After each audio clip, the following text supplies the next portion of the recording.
bounce back. It's about getting better every week. All right?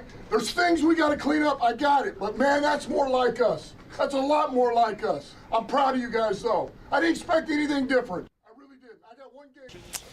Well, during the game, donning the play sheet in his reading glasses, Dan Campbell caused quite a stir during Sunday's win over the Washington Commanders. Many believed it was Campbell calling the plays for the offensive line in that win. The combined efforts of Goff, Gibbs, and Jamison Williams all got going, looking to get past that loss against the Vikings. Here's what Coach Campbell had to say about calling those plays.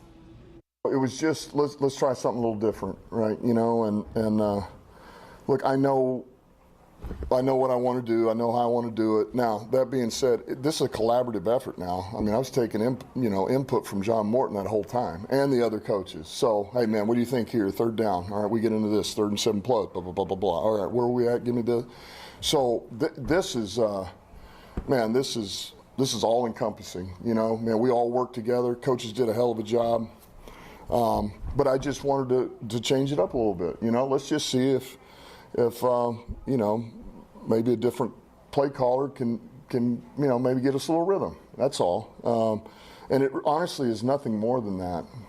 You know, I know you're probably going to want to ask questions about, well, what about this, or I heard this. It's not that. This was a change. We made a change. It was good for today. When did you decide to make that change? All right, joining me to talk about the game, executive producer for Click On Detroit and co-host of the Detroit Sports Plus show, Derek Hutchinson. Derek, I know Coach just said it's not that big of a deal, it's not a thing, but he just admitted that him calling the plays got them into a better rhythm. So what do we expect going forward now? Yeah, have you ever heard the phrase, if you want something done right, do it yourself? Yep. I mean, that's basically what Dan Campbell did. He's never going to say it because he's not the kind of coach who's going to throw his guys under the bus. But obviously the Lions needed to mix something up. This has been one of the most explosive offenses in the NFL the last few years, and that just hasn't been the case recently, especially in Kansas City against the Vikings last week. So it was good to switch something up. It's just, you know, part of it's definitely because of just how bad the Commanders are right now. They're dealing with a lot of injuries. They're kind of a beaten down football team, but there's absolutely no denying that as soon as Dan Campbell took the reins, I mean, the running game looked better. The offensive line looked more comfortable. Everybody else was getting involved in the passing game. So I don't know. It's like when you go on a road trip with your buddies and everybody takes a turn driving. The person who owns the car you're driving always has the smoothest ride because, you know, he's familiar with the brakes, you know, he's got the steering down. It's Dan Campbell's offense, and John Morton just got here. So it's not a surprise to me that everything is flowing a lot better with him at the helm. Well, and speaking, I mean, Amon-Ra said that exact same thing post-game. He said the offense just flowed better. And you look at the numbers, Goff, 320 yards, 3 touchdowns. Jahmyr Gibbs, 170 rushing yards, 3 touchdowns himself. This was an offense that we have been expecting to see. Yeah, when you've got 2 great running backs, one may be the best in the league, 3 or 4 extremely talented targets in the passing game, and a veteran quarterback who makes $50 million a year, you expect it to look a lot better than it did last week against Minnesota. So, you know, Dan Campbell's not the guy who's going to sit idly by and let something that's not working continue to fester. So it's nice to see that he was very proactive and like, okay, yes, we're still 5-3, but we're not going to let this get worse. Right. You had mentioned already that the Commanders are kind of beat up as it is, but there was some element of this game that was kind of revenge for last season, wasn't it? Oh, yeah. Yeah, I bet you the Lions have been waiting for this matchup, you know, for the first 3 months of the season. You know how these guys are. That any chance to make something about, you know, revenge or getting back at somebody, they're going to take it. So the fact that the Lions lost last week and that they had a chance to get revenge this week, it was just going to be a tough night for the Commanders. Right. Looking at the next week, Lions at Philadelphia playing the Eagles.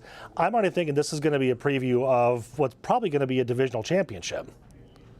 Yeah, this very well could be like a second-round playoff game, an NFC championship game preview.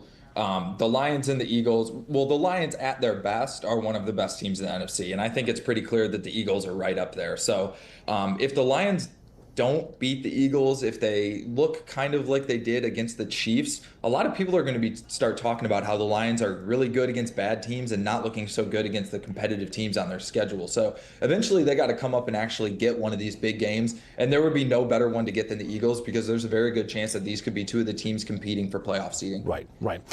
Speaking of that and playoff seeding, let's talk about vulnerabilities, where we're at. For me, it's injuries.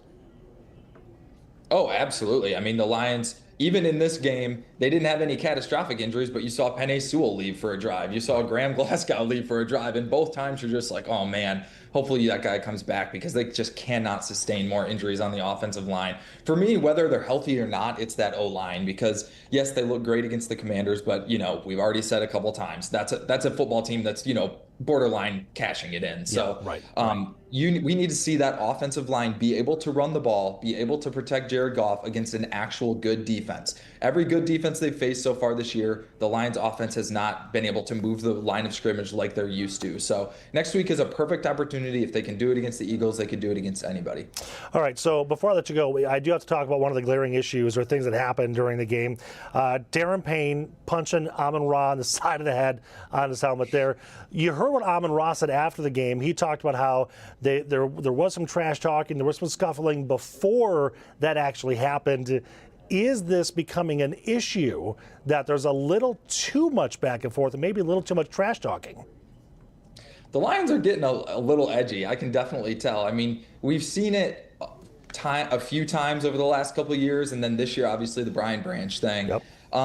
Honestly, I just think the Lions like to play with that edge. And when things aren't going as well as they were hoping the last few weeks, I think that just adds to it.